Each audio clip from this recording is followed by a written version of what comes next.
California, the only state where Botox is considered an essential service. This year's wildfire season has been one of the worst in history, with dozens of fires burning a record 2 million acres. And now we're finding out that one of this weekend's biggest blazes started in one of the dumbest ways possible. Crews continue battling dozens of raging wildfires in California. Officials say one of the fires, the El Dorado in San Bernardino County, started after pyrotechnics were used at a gender reveal party. Flames have scorched nearly 10,000 acres since Saturday. Fire officials say the blaze was only 7% contained as of late last night. No word if any charges will be filed related to this fire. Okay, people, I've said it before, and I'll say it again. These gender reveals have gone too far. 10,000 acres have burned. And it's not even the first time this kind of thing has happened. I mean, at this point, gender reveal party is now one of the most dangerous terrorist organizations. It's ISIS, Al-Qaeda, Taylor Swift fans, and gender reveal parties. Not in that order. Calm down, Swifties. But guys, this has to stop, right? Or at least if you insist on a gender reveal, you should do something that helps the situation. The water's pink! It's a girl! And aside from all the damage it can cause, celebrating a baby's genitalia is starting to feel very outdated. Like, given everything we're learning about gender reveal parties should only happen when the child is old enough to know their actual gender and to pitch in some cash for the fire damage. And honestly, I don't even know why we need gender reveal parties. You know what we do need, though? Race reveal parties. A bombshell confession from an African-American history professor at George Washington University who claims ties to the Bronx. Jessica Krug revealed in a blog post that she is a white Jewish woman who has been pretending to be black for years. She feigned being black and Latina. Now a white woman is saying that she is canceling herself, revealing decades of deception. Krug has been teaching African culture and history at the school since 2012, often posting as Puerto Rican. The 38-year-old born to white parents and raised in suburban Kansas is seen here addressing the New York City Council in June. Thank you. Much power to all my siblings who were standing up, my black and brown siblings. Krug is apologizing and says her whole life has been based on a lie.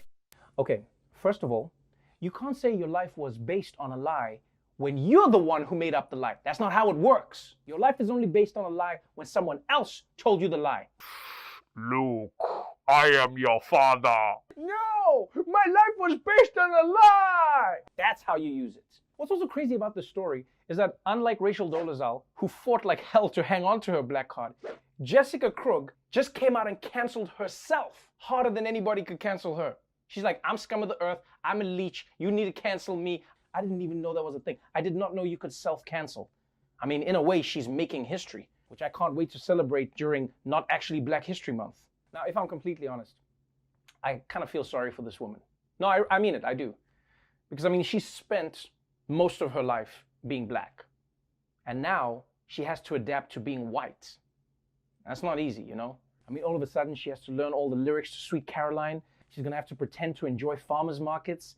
And she has to drive an old car, even though she can't afford a brand new one. It's just fiscally responsible. Of course, black people have bigger concerns right now than white ladies self-Karening themselves, because yet another video of shocking police brutality has come out, this time in upstate New York.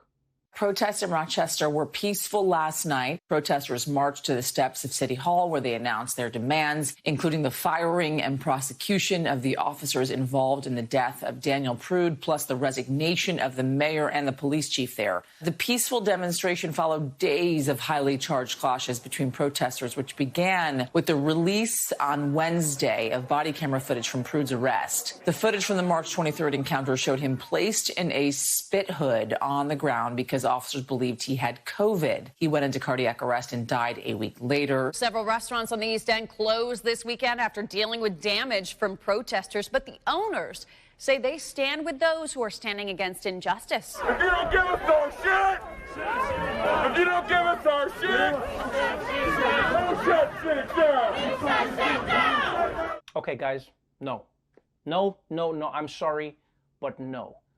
I'm all for the Black Lives Matter movement and fighting against systemic racism and police brutality, but it's not acceptable to storm a restaurant and just flip over tables. First, you introduce yourself. Hi, my name is Sean, and I'll be your protester this evening. Then you flip over the tables. Manners, people. Now look, jokes aside, we are living through one of the most stressful times in modern history, right? And in order to have any honest conversation, we have to acknowledge everything that's happening. You have a pandemic with people losing their jobs and people losing their lives. On top of all of that, you have a nation that has been inundated with images of police brutality day in and day out. People who are experiencing it all the time. Here's what I think. I think sometimes in society, people get more focused on the symptoms than the cause. Because right now, everyone's talking about what's the right way to protest. What is the right way to protest? I think the real question people should be asking is, why does there need to be a protest in the first place?